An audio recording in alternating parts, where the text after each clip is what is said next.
Agad namang nagsampahan ng ilang mga deboto sa andas ng Poong Nazareno nang magsimula ang prosesyon kanina mula sa Quirino Grandstand.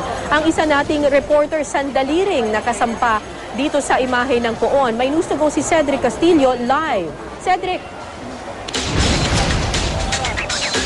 Gaya nga ng mga nakaraang taon ay on schedule naman itong ginanap na misa at yung mismong paglarga ng andas kung saan mismo nilalagay itong Poong Nazareno bandang alas 6 at bandang alas 7 o pasado alas 7 kaninang umaga. Yun nga lang ay sa kabila nito napaaga ang pagdumog ng mga deboto papalapit doon sa may andas. Kalagitnaan pa lamang ng misa at bago pa man maisampa ang andas ng Poon.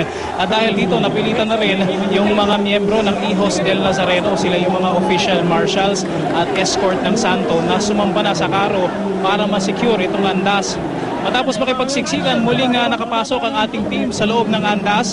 Yun nga lang, sa pagkakataong ito ay hindi na tayo pinayagang makasama pa sa prosesyon kaya napilitan din tayong lumabas matapos lamang ang ilang minuto at mula sa stage ng Quirino Grandstand habang sinasampa itong karo ng sa karo itong Nazareno ay muntikan pa itong matumba. At gaya ng mga nakaraang taon, nagsisimula pa lamang umusad ang karo ay kanya-kanya ng sampahan ng mga tao na nais mahawakan at may punas ang kanilang mga bitbit na panyo sa kanilang dinayo na Poon dito sa may Quirino Grandstand. Sa nangyaring balyahan kanina at tulakan ay nagtamo naman ng sugat ang ating cameraman na si Dale Garcia. At Kara, alam mo isang bagay na napansin natin kanina dito yung platform na pinagpapatungan ng Poon kanina sa misa. May mga deboto na nakontento na lamang na doon na ipunas yung kanilang mga panyo imbes na makipagsiksikan sa mga debotong nais malapitan ang Poong Nazareno. At Kara, napagalaman natin kanina na ayon sa Hijos del Nazareno, maliban sa paniwala nila ay mas marami ang mga deboto na sa dumayo dito ay mas naging masikip yung andas ngayon dahil nag-install sila ng 4 na mga speakers doon sa loob mismo ng andas para doon sa kanilang pag-announce kung saan dadalhin yung andas para ma-guide kung saan hihilahin ng mga tao. At ayon sa kanila, ito yung dahilan kung bakit napilitan sila na magpaalis ng ilang mga tao doon dahil nga mas maunti na lamang ang magkakasya sa loob mismo ng andas. Okay, Cedric, kanina rin ay inattempt mo ata na umakyat at sumampa rin doon sa Poong Nazareno. Paki-describe sa amin, ano ba yung feeling doon sa gitna ng alon ng mga taong ito? Mga devotees. Yes, Kara, nagsisimula pa lamang sumampa yung alon na sinasabi natin, papunta doon sa may andas. I-describe ko sa iyo, Kara, yung left leg ko, yung left na pa ako, nakasuksok siya doon sa loob ng andas.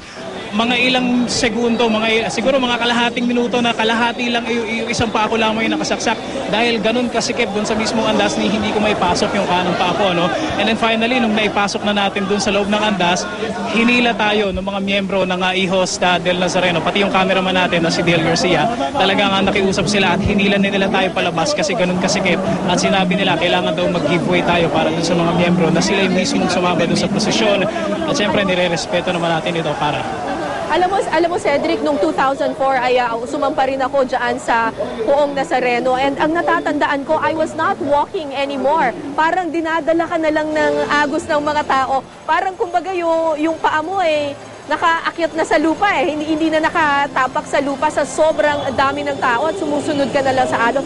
Ganon din ba grabe yung siksikan kanina na parang di ka na naglalakad, dinadala ka na lang ng agos ng mga tao?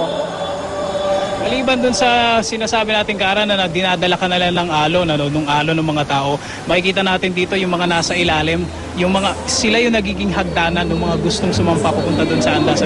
Last year naman na-experience natin dun sa mismong loob ng andas for 4 hours, nasa loob tayo. At ang isang bagay na hindi ko makakalimutan dun, finally, when we decided na marami na tayong na-shoot, marami na tayong material, nag-decide na tayong lumabas mula doon sa andas, mapipilitan ka talaga hingi ka ng paumanhin doon sa mga tao pero wala kang choice kundi tapakan sila dahil wala kang space para tumalon diretso doon sa semento. Wala kang choice kundi tapakan yung mga tao at mula doon tsaka ka palang matutulungan nila pababa ng semento at tsaka ka palang makakalayo doon sa andas, Kara. Ayan nga, yan din naman ang maganda dito sa debosyon na ito. Tulong-tulong yung mga deboto kung sino makakasampa at saka sa kanilang pagbaba. Maraming salamat sa iyong ulat, Cedric Castillo.